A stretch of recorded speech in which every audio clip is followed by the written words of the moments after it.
Para sa mga gustong mag-apply ng auto loan na wala pang idea para sa mga requirements na kailangan nilang ipasa, ito na yung video na para sa iyo. Panoorin mo hanggang huli para malaman mo kung ano ba yung mga requirements na kailangan mo para makapagpa-approve sa auto loan. Guys, this is Christine again, your sales consultant here in Peak Motors sa Abad Santos. So for today's video guys, I'll be sharing with you kung ano ba yung mga basic requirements na kailangan natin kapag mag-a-avail tayo ng auto loan. Based on experience guys, meron tayong tatlong kategory ng mga usual na nagiging client natin.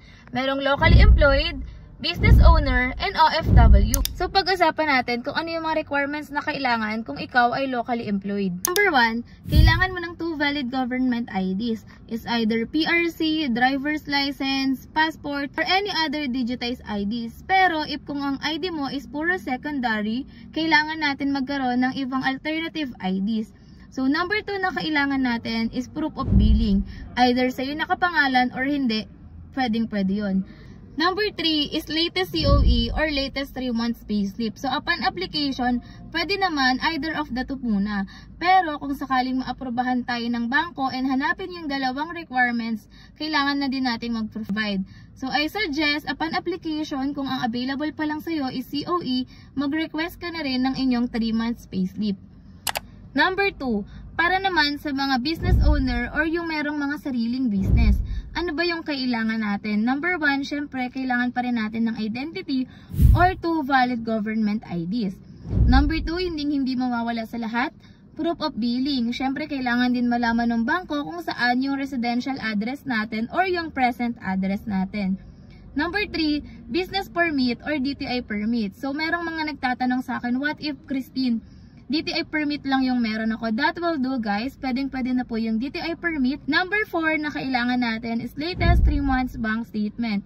So, syempre, ang purpose nito, para magkaroon ng proof si bangko na meron tayong capacity to pay para doon sa unit na ina-apply natin. So, if wala kang 3 months bank statement, then meron kang ITR 1701 with audited financial statement, pwedeng-pwede na yun guys. Ipasa nyo na yan sa akin kaagad at para ma-process natin ang inyong application.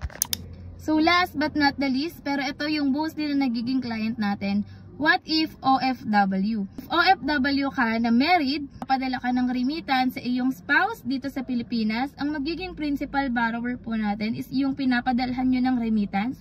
Ang kailangan po natin is both valid IDs nyong parehas, latest 3 months proof of remittances, COE, latest 3 months payslip, or POEA contract. So, syempre, magdagdag na rin kayo guys ng proof of billing. So, what if Christine, uuwi din naman ako, gusto ko sa akin nakapangalan yung unit?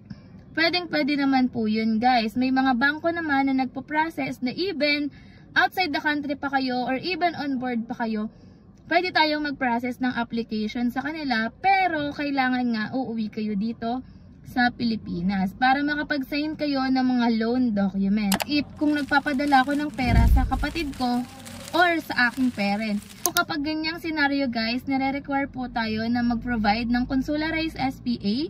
So if ever na na-approve kayo sa mga affiliate banks namin, bibigyan ko po kayo ng format. Actually, ang ginagawa ko, fini-fill upan ko na siya para maiwasan yung error. Lalo na kapag nadala na sa embassy, then napaship na ulit dito sa Pilipinas. So, para mapadali ang inyong mga buhay at buhay ko guys, yung SPA is fill upan ko na, dadalhin nyo na lang po yun sa nearest embassy kung nasa ang bansa kayo and tsaka nyo po siya ipapadala dito sa Pilipinas. So, ayun lang guys. If meron kayong mga questions regarding auto loan or kung gusto nyo ng mga auto loan tips, pwedeng-pwede nyo akong i-message sa aking Facebook account. Ito siya, Christine Salazar. Or pwede nyo rin akong i-message sa aking mga contact numbers na indicated dito sa screen.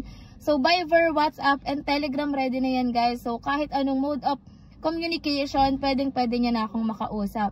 So, visit nyo na rin yung YouTube channel ko, Christine Salazar. And sana, sa mga susunod na video ko, isa na po kayo sa magiging client ko. So, ayun lang guys. Thank you so much for watching. See you on my next video. Bye!